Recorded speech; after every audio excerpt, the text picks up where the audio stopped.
मान्छे नाच्दैदेखि जङ्गलमा जानुहुन्छ भने हजुर त्यो बाले देख्नु मेरो मावाले पनि देख्नु होइन मेरो बाको माउ त्यो डाँडादेखि तलपट्टि हो। यहाँबाट मेरो आमाले मेरो हजुरआमाले के गरिदिनु भयो यतिका केरा खानु हो पानी खाए यतिका यो महाप्रभुले दिने यो धरम पानी गएर तिमीले अर्नी खाने यो मेरो माइत दिने भनेर 3 भाग लाएर पठाउनु। कसले? मेरो हजुरआमाले। कोसँग पठाइछौ? आफ्नो छोरा मेरो बासित। हजुर मेरो पिताजीसँग। हजुर बा यहाँबाट धरम पानी जानुभयो, हिँडेर जाने हो। हजुर अहिले जस्तो मोटरसाइकल जाने हो। धरम पानी पानी थियो कुवा पानी खानुभयो केरा खानुभयो आफ्नो बटा अनि के भन्नुभयो यो जोगीलाई सानो पैसा गरिदिन्छु जोगीलाई ठुल्ठुलो पैसा राम्रो सानो नआएको छु कसले प्रभुको बाले भनिसकेपछि त्यो छुट्याउनु भयो। मेरो हजुरआमाले छुट्टाएको भागले खण्डन गरेर आफ्नो मनप्रति भाग लगाउनु आधा बाटोमा सौदारी धर्म पानीको आधा बाटोमा फेरि के सोध्नु भएको भाग प्रभुले खाँदा उहाँको जो यहाँबाट मेरो हजुरआमाले थाहा हो त्यो जोगीले भाग माबाको भाग आफ्नो अलग खाएको भाग फर्केर नगएर प्रभुले भन्नुभयो के राख्नु प्रभुले के भन्नु खुसी तेरो केरा लिएर जा आमाले पठाएको केरालाई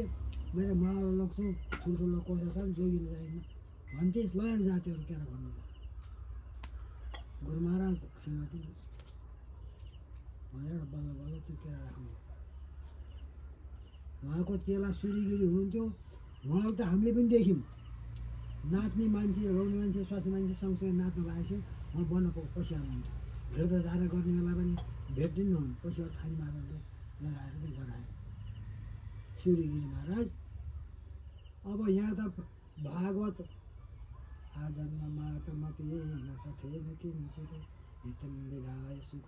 सुखशास्त्र भनेको भाग हो। हितं विधाय सुखशास्त्र कथा चाण्डाल बच्च खरबत बतते मिथ्या सुजन्म जनन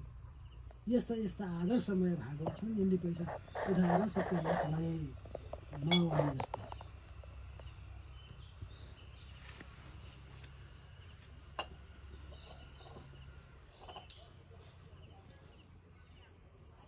कस्तो चाहिँ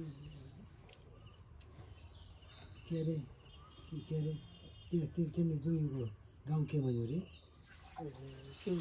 सुनसरी हेर अर्को कुरा यो भक्कल कुरा है। तिमी सुनसरीका मान्छे यहाँ नेपालगञ्ज कारखानामा आएर सप्ताह भन्ने तिम्रो बाबामा ठगे शास्त्रीको छोरी पनि ठगे जहीँ ठगे त ठिकै छ शास्त्रीको छोरी पनि ठगी तर सुनसरीका मान्छे अस्ति नमिसारेमा गएर भागवत लगाउनु लाग्यो सुनसरीका मान्छे त्यही जोगी कहाँ किन लाइन भागवत तिमीले जब तिमी यहाँ आछौ नि तिमी यहाँ आछौ भनेपछि तिम्रो आएर अस्ति हामी गाजेलाई भागवत नलाएर यहाँ आएर किन तिम्रो भागवत लगाउने।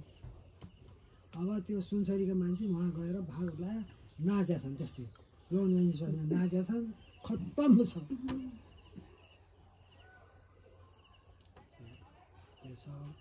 देश छैन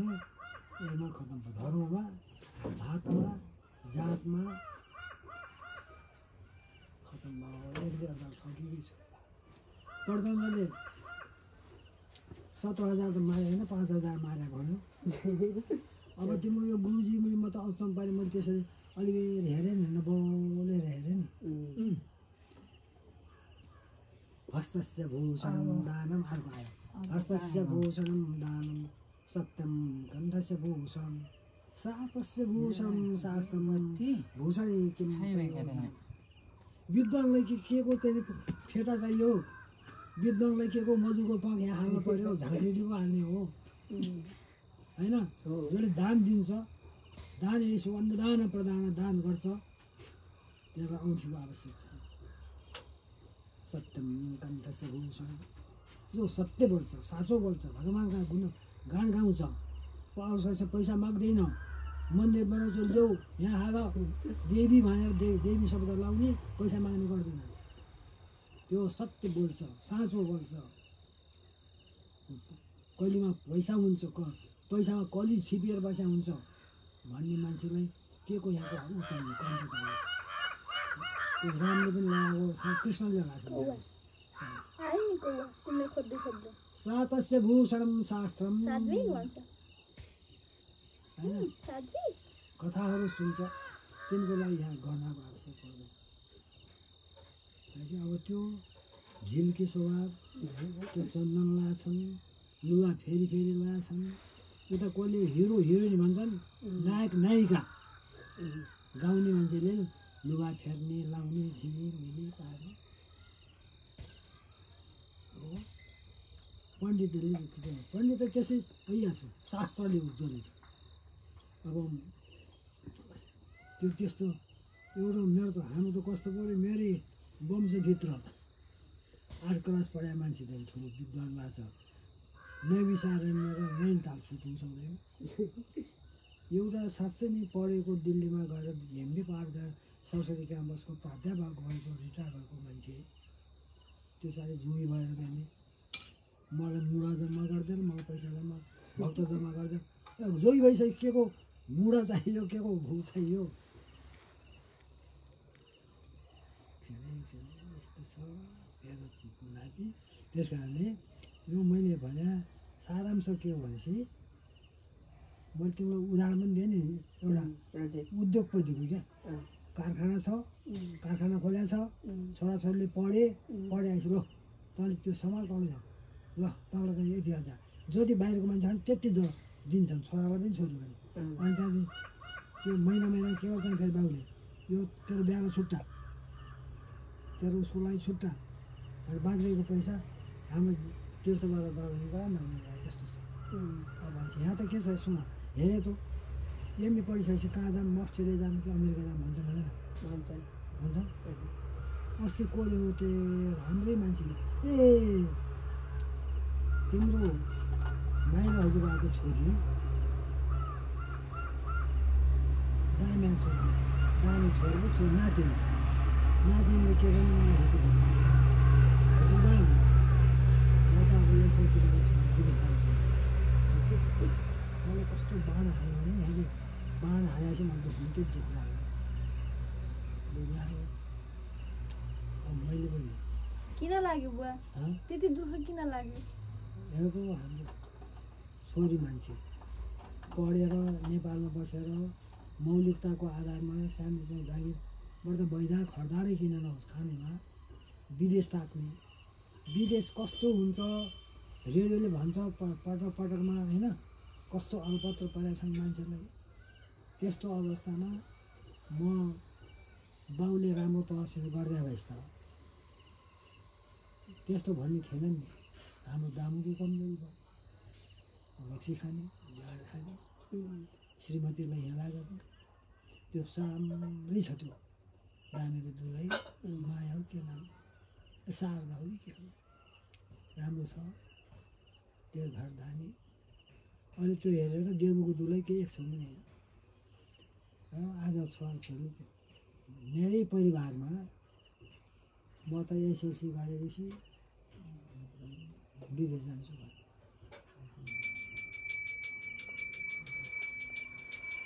यदि गफ गरेपछि तिम्रो त्यो विद्वत्ताले यसो भन्नु त हाम्रो हजुरबाले म त यहीँ नेपालमै जे पनि गर्छु भन्नुला लोकसेवा लडिहाल्ने किन हुनु पास हुन्छ पढ्ने यहाँ मान्छेहरू सब काम गर्ने फेरि उता बाहिर 10-12 एमए डिग्रीसम्म सब यहीँ पढ्छन् कमाउन भनेर बाहिर जान्छन् कमाउनु त यहाँ पो हो नि हाम्रो सबै उल्टै छ।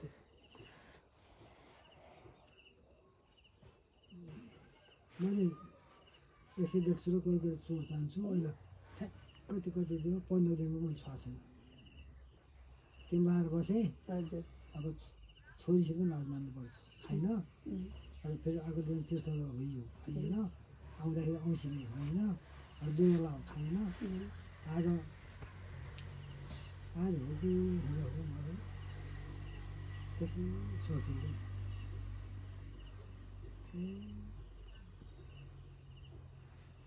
हेर एउटा मुख्य सचिव सरहको प्राध्यापक महाप्राध्यापक ऋषिकुल विद्यापीठ जस्तै तक्षशिला विश्वविद्यालय नालन्दा विश्वविद्यालय सरहका विद्यालय गुरुकुल र ऋषिकुल अहिले पनि यो ख्याल गरे त्यसैले अब मैले नसो पैसा गएँ तिम्रो दुई भाइलाई एउटालाई ऋषिकुलमा लगेर राख भन्छु मैले त्यही हो ऋषिकुल हामीले के गर्थ्यौँ भनेपछि हप्तामा मसित गएको 10मा पढ्ने विद्यार्थी 15-16जना आचार्य शास्त्रीमा पढ्ने 15-16जना त्यसलाई 3 ग्रुप बनाएर साँझ घुम्नु चलाउने ट्याक्कै ऋषिकुलबाट हर्की पौडी जाने हर्की पौडी आएर जाने एकजना मान्छेले के भन्यो भनेपछि सुक्पा गुरुजी भनेको साहित्यबाट आचार्य व्याकरणबाट आचार्य अङ्ग्रेजीबाट एमए यत्रो विद्यार्थी मार्सा ऋषिकुलको गुरुकुलको विद्यार्थीले बाहिर होटलमा खाना पाइने बुझ्नु अनि तर त्यहाँ ऋषिकुलको एउटा दुधको दोकान छ त्यहाँको कारिन्दाले के भन्यो मार साहब दुध पिजिए गुरु ठप्प अर्डरमा विद्यार्थीमा अर्डर एउटा क्रमशः म भएँ एउटा मध्यमा पढाउने गुरु चाहिँ सब उम्रियो क्या बोल रहा है गुरुजी पता नहीं कुनै मलाई थाहा छैन भन्यो थाहा त थियो मलाई अनि फेरि यहाँबाट फेरि अहिले ऊ त्यो जोड गर्नु चाहिँ गइरहेको फेरि गड्केर गाउँ मार साहब दुध पिजी सब तैयार है कुल्लर भनेको माटाको भाँडो गिलासमा खानु किसको कह रहा है शुक्ला गुरु जी आपको कह रहे हैं ये चांडाल हमको मास्टर क्यों कहा है हम मौजी है हम जूता सिलाने वाला है कपड़ा सिलाने वाला है हमको मास्टर बोल रहे हो त्यहाँबाट ल आज रद्द भ्रमण रद्द भन्नुभयो हामी खगेर भ्रमण गइसकेको इस्तिफा राजीनामा दिनुभयो मास्टर भने बाबतमा राजीनामा दिनुभयो राजीनामा स्वीकृति भएन चन्द्रशेखर शास्त्री पछि प्रधानमन्त्री भए पहिले ऋषिकुलको सञ्चालक समितिको अध्यक्ष हो उहाँले के गर्नुभयो मलाई बोलाउनु भयो ए सुविधा हजुर अब जाने भनेर बोरा बिस्तारा कसेर गुरुआमा लिएर जानुभयो गुजरात त्यहाँबाट उहाँ फेरि के गर्नु मैले त्यहाँ कताबाट आएर गोरखपुरमा स्याली पुलिस विभागको डिएसपी पनि भएको छ होइन मलाई फेरि गृह मन्त्रालयले के भन्यो भनेपछि बनारस र गोरखपुर जो अहिले तिमीलाई काङ्ग्रेसीहरू कुरा गरे नि बाँकेर बढिदिएको कागज दिएको छ त्यहाँ जाँदाखेरि के हुन्छ पहिले गृह मन्त्रालय कागज लगाएर पेस गर्यो अनि त्यसले हेर्छ ढोकामा त्यो हेर्छ र फेरि अर्को ठाउँ लाग्छ अर्को ठाउँ फेरि सबै हेर्छ त्यो नोट गर्छ नाम सोध्छ र भित्र लाग्छ भित्र लाग्दाखेरि शुक्ला गुरु मैले गुरु भ्याउनुमा देखो तुम्हारे सामने में हरिद्वार में सालों ने हमको मास्टर कह दिया था देखो उस प्राध्यापक से एक तह नीचे का पद है ही तभी सम्मान देखो वहाँ का सम्मान देखो भ्रमण देखे कति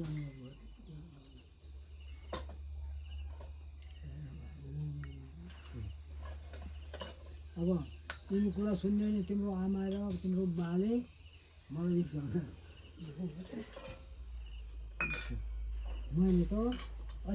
अलिबेर देखाउनु फोटो हेरिराखेँ कि हेरिन म त्यसको हाउ अध्ययन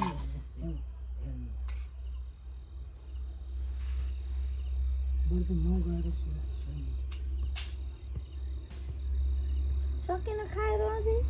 तिमी त निनी पो गर्न थाल्यौ त मस्त परेर ए मायालु तिमीले बीमा पढ्ने बेला होला तक्षशिला विश्वविद्यालय नालन्दा विश्वविद्यालय विश्वविद्यालय अनि दुरुपयोग छ त्यस्तो